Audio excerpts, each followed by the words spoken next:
नमस्कार दोस्तों, आप सभी का स्वागत है बिल्ड विद साइनत में। तो आज हम देखेंगे स्टीरअप का कटिंग लेंथ कैसे कैलकुलेट करते हैं रियल साइट पे और प्रैक्टिकली। फर्स्ट ऑफ ऑल हमें कुछ डाटा चाहिए होता है, तो वो डाटा क्या है? तो सबसे पहले अपने को चाहिए कॉलम साइज, और जो स्टीरअप के लिए अपन बार यूज कर रहे हैं उस बार का डायमीटर, और जो कॉलम या बीम में जो कवर प्रोवाइड की जा रही है क्लियर कवर, वो क्लियर कवर भी चाहिए।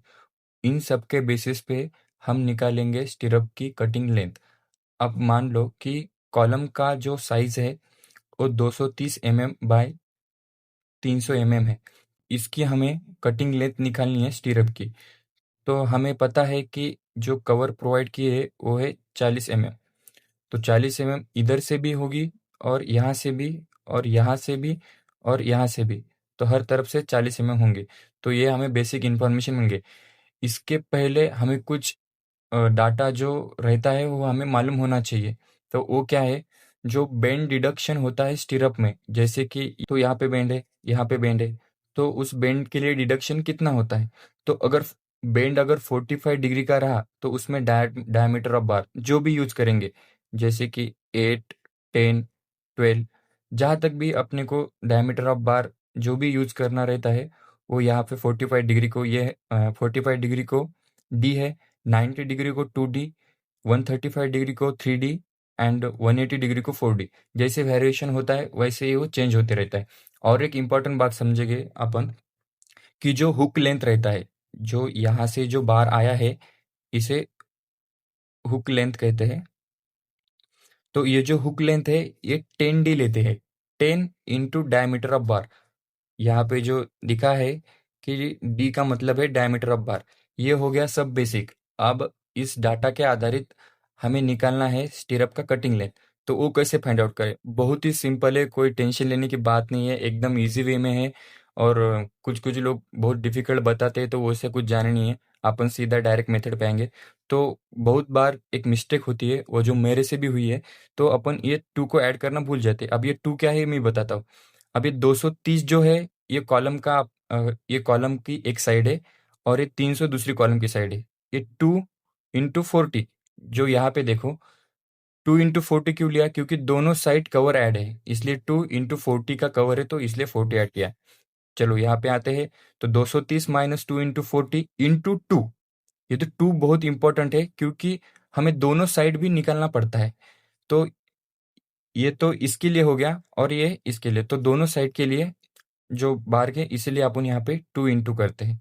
तो वैसे ही जो अब एक्स डायरेक्शन में देख लिया, अब वाई डायरेक्शन में देखना है। तो 300 mm, तो 300 mm में से 300 mm इंटू 2 इंटू 40, तो ये हो गया वाई डायरेक्शन और एक डायरेक्शन के लिए। इसमें एक और ऐड होगा जो मैंने यहाँ पे बताया है, हुक लेंथ। हुक लेंथ कैसे लेते हैं? 10 इंटू डी। तो देखो यहाँ पे 10 इंटू डी, डी जो अपन डायमीटर ऑफ बार जो यूज कर रहे हैं यहाँ पे, वो है 8 mm। तो ठीक है। तो यहाँ पे 10 इंटू डी इंटू 2। 2 क्यों लिया है? क्योंकि 2 हुक लेंथ है ना, इसलिए अपन ने यहाँ पे 2 लिया है। तो ये तो यहाँ तक तो कुछ डाउट है? अगर कुछ डाउट रहता है तो पूछो, इसके आगे का भी बहुत ईजी है। तो ठीक है। तो अब यहाँ पे 3 इंटू 2 इंटू 8 है। अब ये 3 क्यों लिया? 3 इंटू 2, मैंने जैसे बताया था कि 2D। 2D किसके लिए? 90 डिग्री के लिए। तो यहाँ पे देखो 90 डिग्री के कितने बेंड है? एक, दो, तीन। तीन बेंड है 90 डिग्री के, तो इसीलिए 3। और 2 जो अपने को जो गिवन डाटा में पता है, जो बेसिक्स है वहाँ का। और डी जो है यहाँ पे वो है डायमीटर ऑफ बार। अब उसके आगे जाते हैं तो इधर 135 के दो बेंड मिलते हैं अपने को। तो दो हो गए वो दो बेंड, और 135 को कितना लेना चाहिए था? यह आपने पहले शुरुआत में बताया था 3D। तो 3D यहाँ से ले लिया, और ये 8 जो डायमीटर ऑफ बार है। अब इन सब का जब कैलकुलेशन करेंगे तो अपने को जो लेंथ मिलेगा वो मिलेगा 804 mm, जो कि यहाँ पे मैंने लिखा है। तो इसको जब मीटर में कन्वर्ट करेंगे तो 0.804 mm। अब मीटर में कन्वर्ट करने का तो बहुत ईजी है, कि 1 मीटर रहा तो 1000 mm।